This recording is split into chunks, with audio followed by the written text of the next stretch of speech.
అందరికీ స్వాగతం. సమాజంలో మంచితనానికి, అదేవిధంగా మానవత్వానికి ఎప్పటికీ స్థానం లభిస్తుంది. అది ఎప్పటికైనా మొదటి స్థానంలోనే ఉంటుంది. ఎన్ని రకాల మనం ప్రయత్నాలు చేసినా చివరికి గెలిచేది ఎవరంటే మంచితనం గెలుస్తుంది. అదేవిధంగా మానవత్వం కూడా గెలుస్తుంది. దానికి ఎన్నో ఉదాహరణలు ఉన్నాయి. అయితే ఒక చిన్న ఉదాహరణ తీసుకుందాం. ఒక బండి పైన యాపిల్ పండ్లు అమ్మడానికి ఒక మహిళ వెళ్తున్నది. అయితే ఒక పెద్ద కంపెనీ ముందు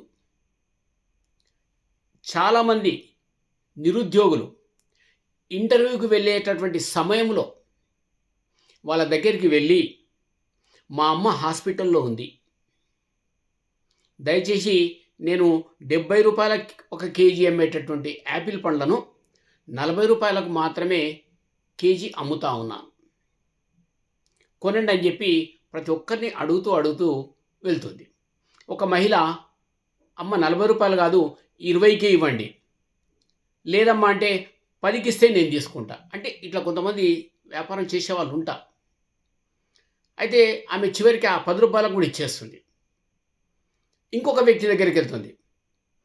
ఆ వ్యక్తి అడిగినటువంటి విధానాన్ని గమనించి మా అమ్మ హాస్పిటల్లో ఉందని చెప్పగానే, అమ్మ 70 రూపాయల చొప్పున, 40 రూపాయలు కాదు 70 రూపాయల చొప్పునే నాకు 2 కేజీల యాపిల్ పండ్లు ఇవ్వండి అని చెప్పి అతను ఆ యాపిల్ పండ్లను కొంటాడు. యాక్చువల్గా ఆ పండ్ల బండి ఉన్నటువంటి వ్యక్తి, ఆ మహిళ ఎవరు అంటే ఆ కంపెనీకి CEO ఆమె, అంటే ఆ కంపెనీకి ఓనర్ ఆమె.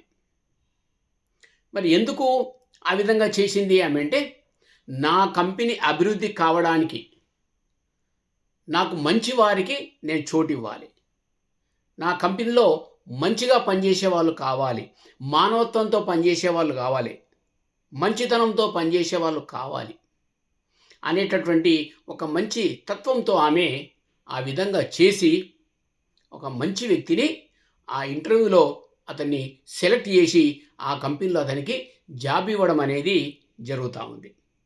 అందుకే ఎప్పటికైనా మనము దానికి చోటు ఉంటుంది కాబట్టి మనం ఎప్పుడూ కూడా నీతి, నిజాయితీ, మానవత్వం, మంచితనాన్ని ఎప్పుడు గెలిపించుకోవాలని కోరుతాం.